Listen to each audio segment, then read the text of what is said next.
Puncak arus mudik libur Natal dan Tahun Baru diprediksi terjadi di hari ini atau H-1 Natal. Lalu bagaimana skenario yang disiapkan oleh kepolisian agar tidak terjadi kemacetan jalur tol dan juga jalur arteri? Sudah bergabung bersama kami jurnalis Metro TV Reida Pulpi di Jakarta. Selamat pagi Pulpi, hari ini diprediksi menjadi puncak arus mudik libur Nataru. Bagaimana pantauan kondisi lalu lintas pagi hari ini dan apa saja skenario yang disiapkan jika terjadi lonjakan arus? Marcel, Febri, dan pemirsa selamat pagi. Memang pada tanggal 24 Desember 2025 atau H-1 Natal ini diprediksi akan menjadi puncak arus mudik pada periode libur Natal dan Tahun Baru. Tapi kalau kita lihat pada malam dan pagi hari ini, kalau di jalur tol sendiri tampaknya masih bisa terkendali, begitupun dengan jalur arteri ataupun non-tol. Tapi dari pihak kepolisian, Kementerian Perhubungan, dan juga stakeholder terkait tentunya ini sudah mempersiapkan sejumlah skenario jika nantinya terjadi lonjakan arus. Kita memiliki traffic counting di kilometer 50 yang nantinya jika kendaraan yang melintas ini mencapai angka 5.500 kendaraan per jam berturut-turut nanti akan diberlakukan kontraflow satu lajur. Sementara jika sudah di angka 6.400 akan diberlakukan kontraflow dua lajur.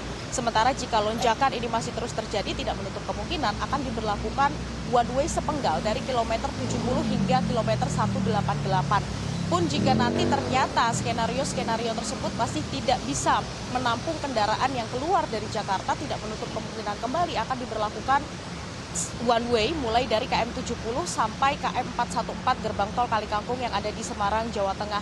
Sementara kalau kita lihat data dari Jasa Marga, pada tanggal 23 Desember 2025 kemarin, dari prediksi total 2,9 juta kendaraan yang akan keluar dari wilayah Jakarta baik ke arah timur maupun barat, ini sudah mencapai angka 28,5%. Itu artinya masih ada sekitar 70-an% lagi kendaraan yang masih belum melakukan perjalanan keluar Jakarta jika sesuai dengan prediksi. Namun pada hari ini pastinya akan terus dipantau baik di jalur tol maupun di jalur arteri. Nah, itu merupakan skenario di jalur tol. Lalu bagaimana dengan jalur arteri? Tentunya di jalur arteri terutama titik-titik rawan ini juga sudah dipersiapkan sejumlah skenario. Bagaimana jika nantinya terjadi lonjakan arus, apakah akan diberlakukan kontraflow, kemudian one way, ini juga sudah dipersiapkan dan akan terus dipantau mengingat hari ini diperkirakan menjadi puncak arus mudik pada libur Natal dan Tahun Baru 2025. Marcel, Febri. Ya, Pulpi, kemudian bagaimana dengan jalur wisata dan juga gereja yang akan merayakan malam Natal di malam nanti? Ya, untuk tempat wisata dan gereja tentunya pada hari ini juga menjadi perhatian penting bagi stakeholder terkait karena mengingat pada malam hari nanti gereja-gereja akan merayakan malam Natal begitu. Untuk tempat wisata sudah dipetakan mana tempat wisata yang sekiranya ini akan menjadi titik-titik ramai atau titik krusial. Kalau di wilayah Jakarta sendiri misalnya ada di Gadok dan juga Puncak, ini sudah dipersiapkan sejumlah skema dan skenario apabila terjadi lonjakan arus atau keramaian kepadatan dari masyarakat yang akan berlibur, entah itu nanti akan diberlakukan kontraflow maupun one way, ini pastinya masih melihat kondisi di lapangan. Sementara untuk di gereja-gereja, bukan hanya di Jakarta, namun di seluruh daerah di Indonesia, ini juga sudah dilakukan pengamanan, kemudian untuk pengalihan arus ini juga nantinya akan diberlakukan mendekati bagaimana ketika umat akan datang ke gereja untuk melakukan ibadah maupun setelahnya. Setelah selesai misa dan juga kebaktian, ini juga menjadi perhatian khusus bagi stakeholder terkait bagaimana agar tidak terjadi kemacetan di sekitar gereja-gereja yang merayakan malam Natal.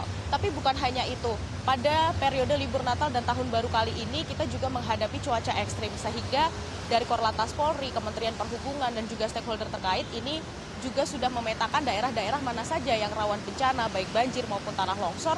Apabila terjadi hal-hal yang tidak diinginkan, tentunya untuk mitigasi bencana dan juga untuk segala skema ini sudah dipersiapkan bagaimana jikapun nanti terjadi bencana ataupun hal yang tidak diinginkan lainnya tidak akan mengganggu perjalanan masyarakat yang akan melakukan liburan maupun yang akan melakukan mudik pada periode libur Natal dan Tahun Baru ini. Termasuk jalur yang ada di daerah Sumatera yang sempat terputus karena bencana tanah longsor dan juga banjir bandang pada beberapa waktu yang lalu, ini pun juga terus dipantau sampai saat ini.